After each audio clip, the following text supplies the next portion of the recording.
जब मैंने पहली बार भगवत गीता खोली ना, मुझे स्पिरिचुअलिटी में कोई इंटरेस्ट नहीं था। ना मैं साधु बनना चाहता था, ना हिमालय पे जाना चाहता था, ना मुझे पीस चाहिए थी। सच बोलूं, मैं बस कंफ्यूज था। लाइफ चल रही थी, लेकिन अंदर कुछ टूट रहा था। Discipline zero, mind restless, non stop over thinking.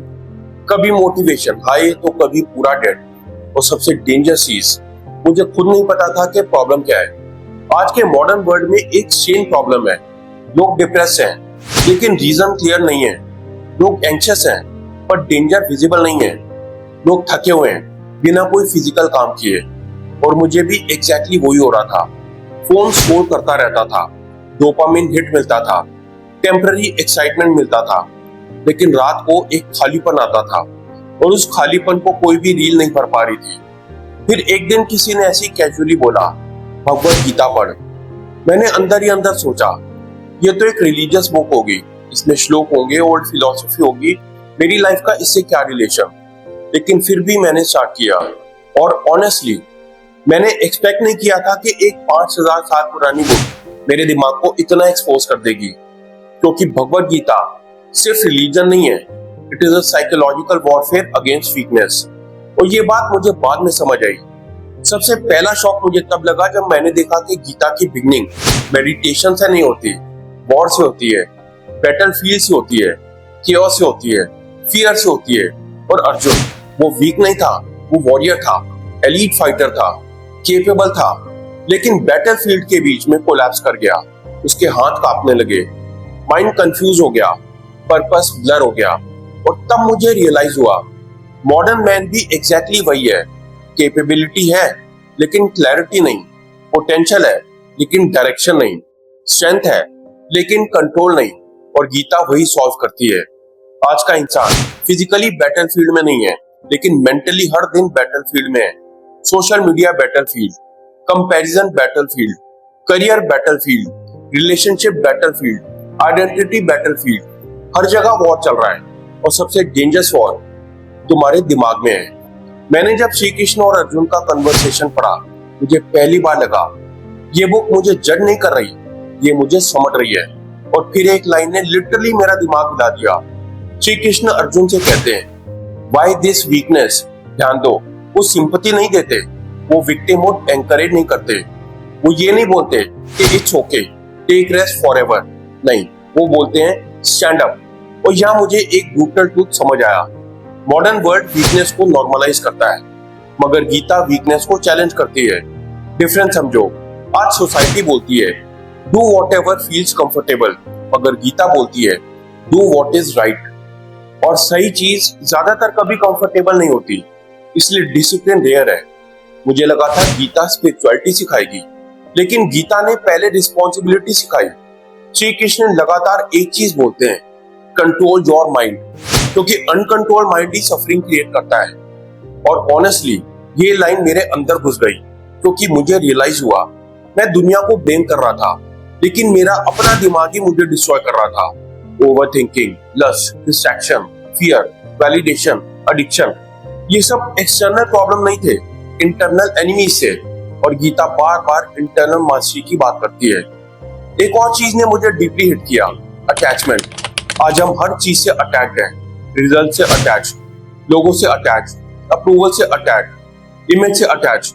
और अटैचमेंट फियर क्रिएट करता है, फियर एंजाइटी क्रिएट करता है, एंजाइटी पैरालिसिस क्रिएट करती है। श्री कृष्ण बोलते हैं कर्म करो, फल की चिंता मत करो। और इनिशियली मुझे ये इम्पॉसिबल लगा, क्योंकि मॉडर्न वर्ल्ड तो रिजल्ट वर्शिप करता है। फॉलोअर्स कितने, पैसा कितना, व्यूज कितने, स्टेटस क्या है, सब एक्सटर्नल स्कोरबोर्ड पे जी रहे हैं। लेकिन गीता एक डेंजरस लेवल की फ्रीडम देती है। गीता बोलती है your job is effort, not outcome. और ये समझने के बाद मेरे अंदर का प्रेशर कम होना स्टार्ट हुआ। पहली बार लगा मैं बस काम कर सकता हूँ ऑनेस्टली, बाकी कंट्रोल में नहीं है। और जब इंसान रिजल्ट ऑब्सेशन से फ्री होता है, तभी उसका रियल परफॉर्मेंस निकलता है। एक और ब्रूटल रियलाइजेशन हुआ, डिजायर कभी खत्म नहीं होती। गीता डिजायर को फायर बोलती है, और ये बिल्कुल एक्यूरेट है। एक डिजायर फुलफिल होती है, दूसरी आ जाती है। फोन चाहिए, मिल गया, अब बेहतर फोन चाहिए, पैसा चाहिए, मिल गया। अब स्टेटस चाहिए, स्टेटस मिल गया। अब इमोरलिटी चाहिए। Human mind permanently dissatisfied machine बन सकता है, और इसलिए मॉडर्न वर्ल्ड में पीस रेयर है, क्योंकि मार्केट कंटिन्यूअसली डिजायर फीड करता है, मगर गीता कंटिन्यूअसली अवेयरनेस फीड करती है। डिफरेंस समझो, एड बोलते हैं यू आर इनकम्प्लीट, लेकिन गीता बोलती है you are already enough but unconscious. और ऑनेस्टली ये लाइन लाइफ चेंजिंग थी। मैंने ऑब्जर्व करना स्टार्ट किया। मैं हर वक्त सिमुलेशन क्यों सीख करता हूँ? साइलेंस अनकंफर्टेबल क्यों लगता है? फोन के बिना रेस्टलेसनेस क्यों होती है? क्योंकि माइंड एडिक्टेड था, और गीता एडिक्शन को सिर्फ सब्सटेंसेस तक लिमिट नहीं करती। माइंड किसी भी चीज का स्लेव बन सकता है, प्लेजर का, एंगर का, अटेंशन का, ईगो का। और स्लेव इंसान कभी फ्री नहीं होता। एक और चीज जो मुझे समझ आई, ईगो। हम सब अपनी इमेज को बचाने में लगे रहते हैं। लोग क्या सोचेंगे? ये सेंटेंस लाखों करोड़ों लोगों की लाइफ डिस्ट्रॉय करता है। गीता बार बार आइडेंटिटी के इल्यूजन को चैलेंज करती है। श्री कृष्ण बोलते हैं तुम टेम्पररी बॉडी और सोशल इमेज से ज्यादा हो। और जब ये डीपली हिट करता है, फियर कम होने लगता है, क्योंकि मैक्सिमम फियर इमेज का ही होता है। रिजेक्शन का फियर, फेलियर का फियर, एम्बैरेसमेंट का फियर। और फिर मुझे समझ आया, स्ट्रॉन्ग लोग फियरलेस पैदा नहीं होते, वो बस ईगो से कम अटैच्ड होते हैं, इसलिए एक्शन ले पाते हैं। गीता ने मुझे स्पिरिचुअलिटी से पहले मैस्कुलिनिटी समझाई। रियल मैस्कुलिनिटी क्या है? कंट्रोल, अपने इमोशंस पे कंट्रोल, अपने इंपल्सेस पे कंट्रोल, अपने रिएक्शंस पे कंट्रोल। आज अग्रेशन को मैस्कुलिनिटी समझा जाता है, लेकिन श्री कृष्ण कंपोज है, काम है, स्टेबल है, बैटलफील्ड के बीच में भी सेंटर्ड है। और वही रियल पावर है, क्योंकि इमोशनल क्योस वीक करता है, इनर स्टेबिलिटी पावरफुल बनाती है। आज का मॉडर्न मैन इमोशनल स्लेव बन गया है। मूड अच्छा तो काम करेगा, मूड खराब तो क्विट करेगा। Gita mood based living destroy करती है। It teaches duty based living, और ड्यूटी अट्रैक्टिव नहीं लगती, लेकिन सिविलाइजेशंस ड्यूटी पे बिल्ड होती हैं। डिसिप्लिन ग्लैमरस नहीं होता, लेकिन ग्रेटनेस उसी से बनती है। एक और चीज जो मुझे डीपली हिट करी, डेथ। मॉडर्न वर्ल्ड डेथ को अवॉइड करता है, इग्नोर करता है, डिस्ट्रैक्ट करता है, लेकिन गीता डायरेक्टली कन्फ्रंट करती है। और स्ट्रेंजली डेथ को समझने के बाद ना लाइफ मीनिंगफुल लगने लगती है, क्योंकि एकदम से टाइम वैल्यूएबल लगता है। छोटे छोटे ड्रामा मीनिंगलेस लगते हैं, वैलिडेशन चीप लगता है, और पर्पस इंपॉर्टेंट लगता है। श्री कृष्ण बार बार डिटैचमेंट की बात करते हैं, लेकिन डिटैचमेंट का मतलब इमोशनलेस होना नहीं है। डिटैचमेंट का मतलब क्लैरिटी है। आप एक्शन लो, लेकिन एक्शन आपको मेंटली कंज्यूम ना करे। ये बहुत हाई लेवल साइकोलॉजी है। आज लोग काम कम करते हैं, मेंटल सफरिंग ज्यादा करते हैं। Over analysis, over reaction, over attachment, और फिर बर्नआउट। गीता मेंटल एफिशिएंसी सिखाती है। एक और चीज जो मुझे पर्सनली ट्रांसफॉर्म करी, कंसिस्टेंसी। पहले मोटिवेशन बेस्ड लाइफ चल रही थी, कभी वर्कआउट, कभी नहीं, कभी डिसिप्लिन, कभी आलस, कभी फोकस, कभी डिस्ट्रैक्शन। लेकिन गीता हमेशा एक सेट की बात करती है, स्टेडीनेस, स्टेबल माइंड। और फिर मुझे रियलाइज हुआ, पावर इंटेंसिटी में नहीं होती, पावर कंसिस्टेंसी में होती है। एक इंसान 2 दिन मोटिवेशन से काम कर सकता है, लेकिन जो इंसान 10 साल कंसिस्टेंट रहता है, वो अनस्टॉपेबल बन जाता है। आज के टाइम में सबको फास्ट सक्सेस चाहिए। गीता स्लो मास्टरी सिखाती है, और स्लो मास्टरी बोरिंग लग सकती है, लेकिन परमानेंट होती है। एक और dangerous truth, comparison destroys peace. Social media constantly comparison activate करता है। Someone richer, fitter, smarter, more successful, और फिर इंसान खुद को लूजर फील करता है। लेकिन गीता बार बार अपने पाथ पे फोकस करने को बोलती है। श्री कृष्ण बोलते हैं better to imperfectly follow your own path than perfectly imitate someone else. और ऑनेस्टली ये लाइन हर यंग पर्सन को सुननी चाहिए, क्योंकि आज मॉडर्न वर्ल्ड कॉपीकैट्स क्रिएट कर रहा है। सब सेम बनना चाहते हैं, same lifestyle, same opinions, same aesthetics. Originality rare होती जा रही है। गीता इंडिविजुअलिटी को रिस्पेक्ट करती है। आपका धर्म अलग हो सकता है, आपका पाथ अलग हो सकता है, और कंपैरिजन से फ्रीडम वहीं से आती है। मुझे एक और चीज समझ आई, पीस और वीकनेस सेम चीज नहीं है। आज बहुत से लोग कायरता को पीस बोल देते हैं। कॉन्फ्लिक्ट अवॉइड करना पीस नहीं होता। कभी कभी सच बोलना भी जरूरी होता है। श्री कृष्ण बैटलफील्ड के बीच में खड़े होकर ड्यूटी की बात करते हैं। मतलब स्पिरिचुअलिटी का मतलब एस्केप नहीं है। रियल स्पिरिचुअलिटी रियलिटी फेस करती है और ये मॉडर्न एस्केपिज्म से कंप्लीटली ऑपोजिट है। आज लोग डिस्ट्रैक्शंस में भाग रहे हैं, gaming, soling, porn, substances. Temporary escape मिलता है, लेकिन प्रॉब्लम वही रहती है।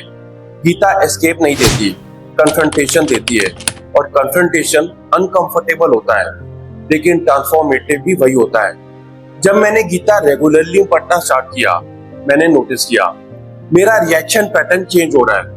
पहले छोटी छोटी बातों पे फ्रस्ट्रेशन, अब अवेयरनेस, पहले इंस्टेंट एंगर, अब ऑब्जर्वेशन, पहले एक्सटर्नल ब्लेम, अब सेल्फ रिफ्लेक्शन। और ये रातों रात नहीं हुआ, धीरे धीरे हुआ, क्योंकि विजडम इंस्टेंट डोपामिन नहीं देती। विजडम धीरे धीरे परसेप्शन चेंज करती है, और परसेप्शन चेंज हो जाए तो पूरी लाइफ चेंज हो जाती है। एक और पावरफुल रियलाइजेशन, माइंड को ट्रेन करना पड़ता है। अगर ट्रेन नहीं करोगे तो दुनिया उसको हाईजैक कर लेगी। एल्गोरिदम्स हाईजैक कर लेंगे, एड्स हाईजैक कर लेंगे, ट्रेंड्स हाईजैक कर लेंगे। आज ज्यादातर लोग इंडिपेंडेंटली थिंक ही नहीं करते, वो रिएक्ट करते हैं। गीता अवेयरनेस बिल्ड करती है, और अवेयर इंसान डिफिकल्ट टू मैनिपुलेट होता है। इसीलिए रियल विजडम डेंजरस होती है, क्योंकि वाइस इंसान क्राउड मेंटालिटी से फ्री होने लगता है, और क्राउड को इंडिपेंडेंट थिंकर्स पसंद नहीं आते। एक पॉइंट पे मुझे रियलाइज हुआ, भगवत गीता सिर्फ हिंदू स्क्रिप्चर नहीं है, it is a manual for human psychology, fear का साइकोलॉजी, ईगो का साइकोलॉजी, पर्पस का साइकोलॉजी, डिसिप्लिन का साइकोलॉजी, और माइंड का साइकोलॉजी। और इसीलिए वो टाइमलेस है। टेक्नोलॉजी चेंज हो गई, ह्यूमन नेचर नहीं। आज भी ग्रीड वही है, फियर वही है, ईगो वही है, डिजायर वही है, बस टूल्स मॉडर्न हो गए। वॉर अब डिजिटल हो गया, लेकिन बैटलफील्ड सेम है, इनसाइड द माइंड। और शायद इसीलिए गीता आज भी रेलेवेंट है, क्योंकि ह्यूमन सफरिंग मॉडर्न नहीं है, एंशिएंट है, बस पैकेजिंग मॉडर्न हो गई है। जब मैंने गीता पढ़ना स्टार्ट किया, मुझे इमीडिएट आंसर नहीं मिले, लेकिन मुझे बेटर क्वेश्चंस मिलने लगे। मैं किसके पीछे भाग रहा हूँ, क्यों भाग रहा हूँ, क्या मुझे कंट्रोल करता है, मेरा माइंड मास्टर है या सर्वेंट। और ऑनेस्टली ये क्वेश्चंस अनकंफर्टेबल थे, लेकिन ग्रोथ अनकंफर्टेबल ही होती है। आज लोग मोटिवेशन वीडियोस बिंज करते हैं, टेम्पररी हाई मिलता है, फिर क्रैश। गीता मोटिवेशन नहीं देती, फाउंडेशन देती है, और फाउंडेशन बोरिंग लग सकती है, लेकिन स्टॉर्म्स वही सरवाइव करता है।